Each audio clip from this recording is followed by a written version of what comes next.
like kind of a plastic? Yes. So. And the it's not very heavy. No, and that's the other thing too, is that they're 3 times as light. There's 3 times as light as the old plates that were out there, so they can wear them longer, and it's not as fatiguing on the officers. So you're talking 6.5 pounds for this versus probably, you know, anywhere from 20 to 30 pounds.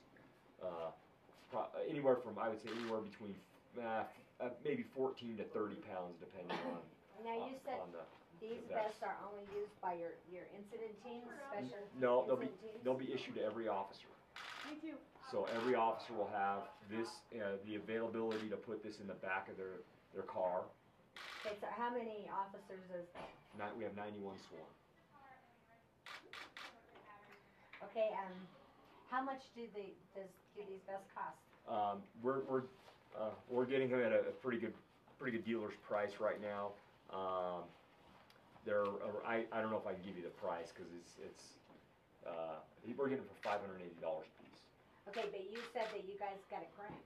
We did. Funded? We did. We got a grant through Firehouse Subs to equip us with 35 sets. They gave us $20,300. Firehouse Subs? Yeah, Firehouse Subs. SUBS? Yeah. What is that? What group is that?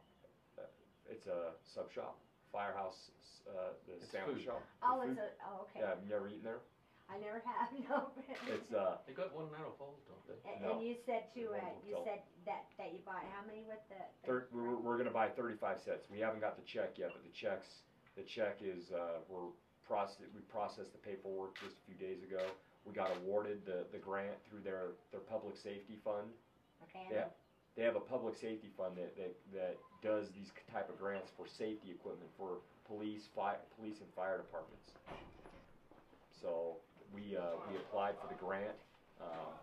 We've worked with Firehouse Subs on they've helped us out with several of our community projects. They've helped sponsor some of our community projects, and through that partnership we found out about their public safety foundation. Okay, now you said that the grant will pay for 35. Are you going to just kind of slowly merge them in? Will these go to particular officers? Will these go to patrol officers? The first 35, and then you'll equip the rest of your guys? We already have 23. Oh. We already have 23 sets, and we ordered those through last year's budget. And then we had money in this year's budget to buy approximately 30 more sets. So you're covered. And then with the Firehouse Subs grant, it's gonna get everybody equipped. We were just gonna get patrol equipped, but now we're able to equip all the SROs, all the detectives, and everybody that needs them, all the lieutenants. Now there are 2 plates, one in the front, one in the back. Correct. One in the front, one in the back. Okay, a regular Kevlar, is that what the other? The soft body armor that we wear, the concealable body armor. That doesn't withstand a rifle shot. It depends. There's certain rounds it won't stop. There's just certain rounds it won't stop. Now, is this in addition to your regular? Correct. Okay. So they won't be wearing these on patrol. We don't wear the exterior vest carriers like some of the other agencies wear. Our guys, they wear. I mean, they don't look. The uniforms don't look. They're embroidered. Their patrol uniforms are embroidered, but they have the soft concealable body armor. This would be something if there was some type of like a critical incident, barricaded subject, an active shooter, someone where a report of a person with a weapon. They'll have these available in their trunk. And what a lot of guys are doing is they're putting their first aid kits on here, because this webbing on the outside allows is it allows them to put tourniquets, first aid kits, and extra safety equipment on the outside, extra handcuffs if they want to, extra ammunition if they want to. But it's set up, and there'll be a badge attached to the outside here, and it'll say police across the back. And you said this is made specifically for law enforcement. These ones that we have, we're one of the first agencies to totally equip our department with this polypropylene armor. It's this is a newer technology that's out, and it's something that is going to benefit our officers.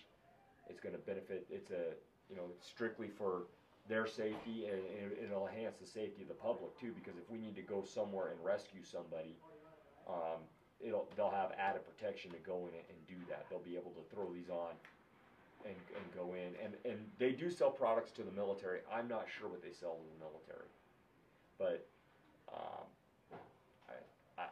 I'm not sure. I'm sure they probably do deal with the military, but Who does make these? it's a company called AccuShape. AC? AccuShape. Where are they based? They're out of Oregon.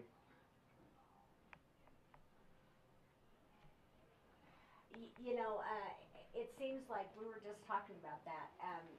Is this kind of in response? It seems to me like you guys come in contact with more armed suspects now than you did even a year ago, or 2 years ago. It's on the rise as far as dealing with people with weapons and their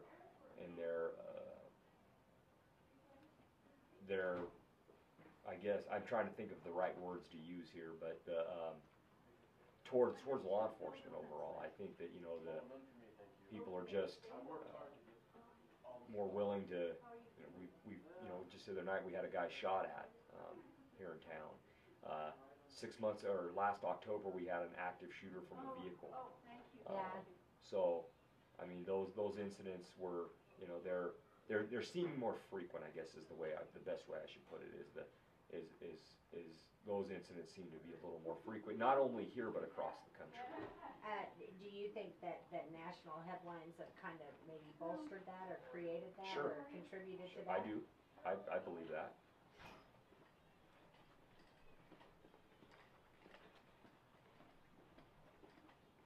Okay, so how are you guys already using these, or Yes. how long? Okay, There's when did they go into use?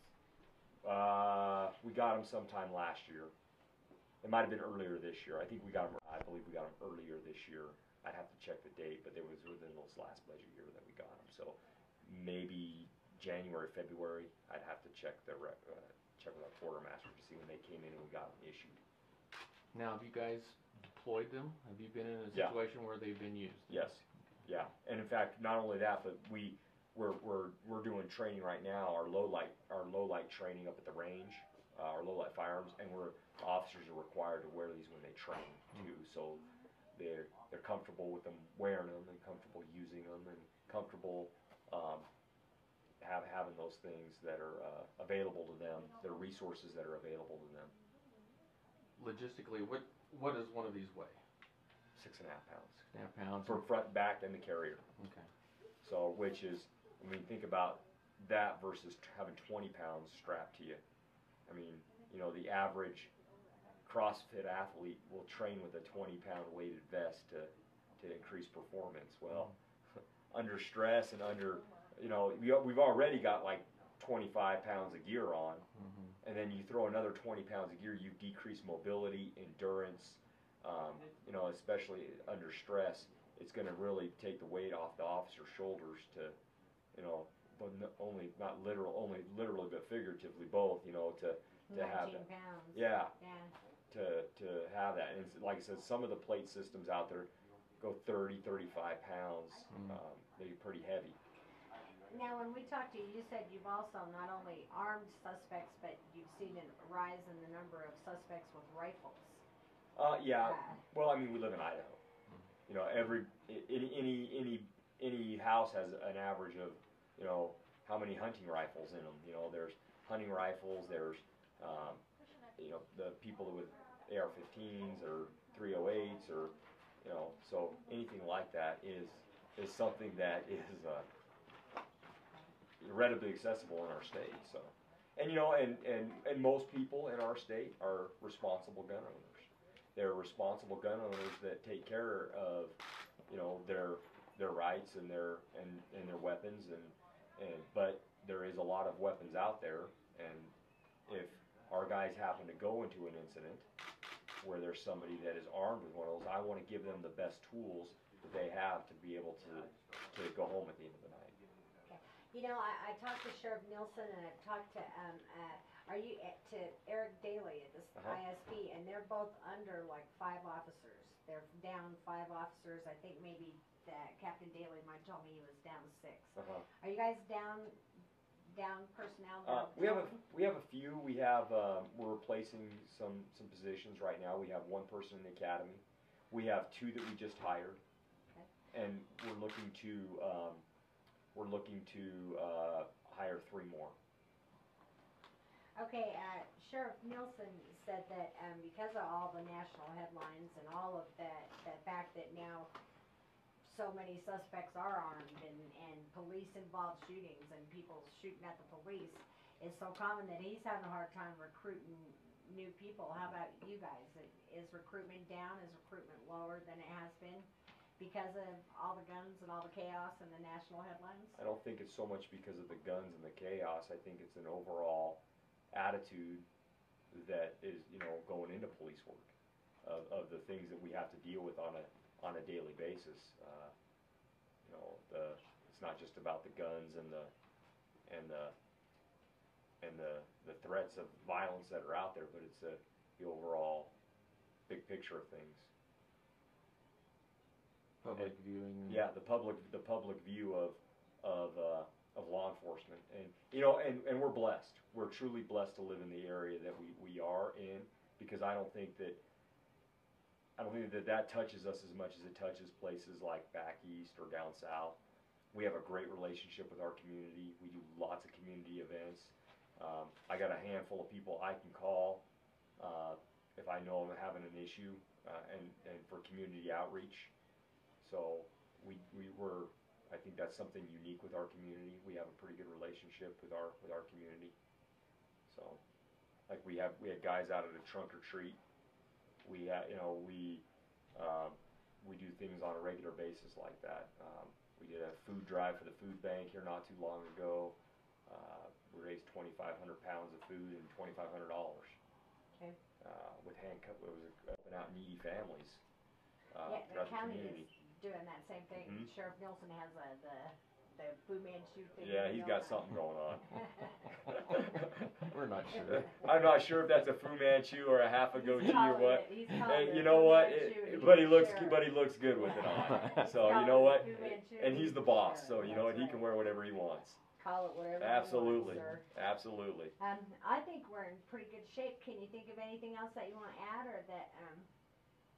No, I mean, like I said, for me, it's about getting the right equipment out to the officers so they're able to not only protect themselves but to protect the citizens of the community. I knew I brought him in. You know. Let me go over what I've got and see if you can think of anything else that you want to add. Roger, And you are Oh, I need to get some stuff of you putting it on. precious. We do things with her all the time. She's the only person on the planet that calls me precious. Me and my family were at her anniversary, so yeah. So I mean, those are all things that we make sure we have a good relation. Now this isn't set up for me, but this is set up for another officer. All right, that'll give me an idea at least. Okay, and I'll make sure that I get the storage place for safety. Yeah, like safety equipment. a lot of our guys have attached first aid kits and tourniquets. Every officer is issued bandages and a tourniquet. Every officer carries them on duty. So one of the things they can do if they know that they're going to go somewhere, they can have that tourniquet on there, and first aid kit. So or extra magazines or whatever they want to add onto this, they can. So. Okay. Yeah, it's kind of built so you can flip that on and off. Sure, pretty quick. Yeah, you want to put it on? Yeah, sure.